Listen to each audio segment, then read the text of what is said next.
This is just a sample of the audiobook. To get the complete audiobook, access the link posted in the first comment.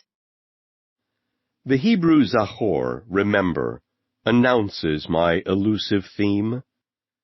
Memory is always problematic, usually deceptive, sometimes treacherous. Proust knew this, and the English reader is deprived of the full force of his title, which conveys not the blandly reassuring remembrance of things past of the Moncrief translation, but an initially darker and more anxious search for a time that has been lost.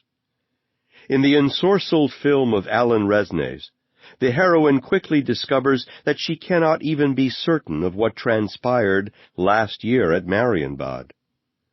We ourselves are periodically aware that memory is among the most fragile and capricious of our faculties.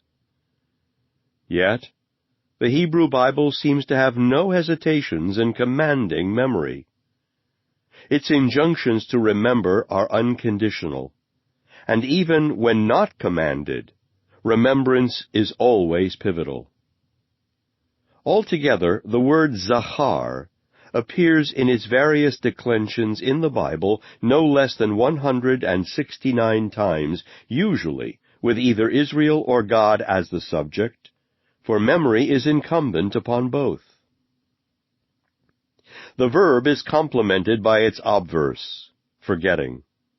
As Israel is enjoined to remember, so is it adjured not to forget. Both imperatives have resounded with enduring effect among the Jews since biblical times.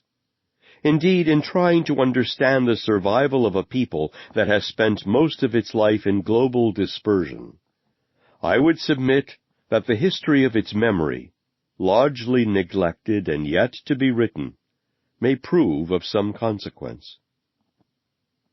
But what were the Jews to remember? And by what means? What have been the functional dynamics of Jewish memory, and how, if at all, is the command to remember related to the writing of history? For historiography, an actual recording of historical events is by no means the principal medium through which the collective memory of the Jewish people has been addressed or aroused. The apparent irony is not limited to the Jews alone. It is our common experience that what is remembered is not always recorded, and, alas for the historian, that much of what has been recorded is not necessarily remembered. In the space of these lectures, I shall not venture to treat the relations between Jewish memory and the writing of Jewish history in all their tangled configurations. Nor do I propose to attempt a history of Jewish historiography, for it is not historical writing per se that will concern us here, but the relation of Jews to their own past, and the place of the historian within that relationship. What I have to say is ultimately quite personal. It flows out of lingering preoccupations with the nature of my craft. But I do not presume to speak for the Guild. I trust that by the time I have done, the personal will not seem merely arbitrary. I would add only that although as an historian of the Jews I am concerned primarily with the Jewish past, I do not think that the issues to be raised are necessarily confined to Jewish history.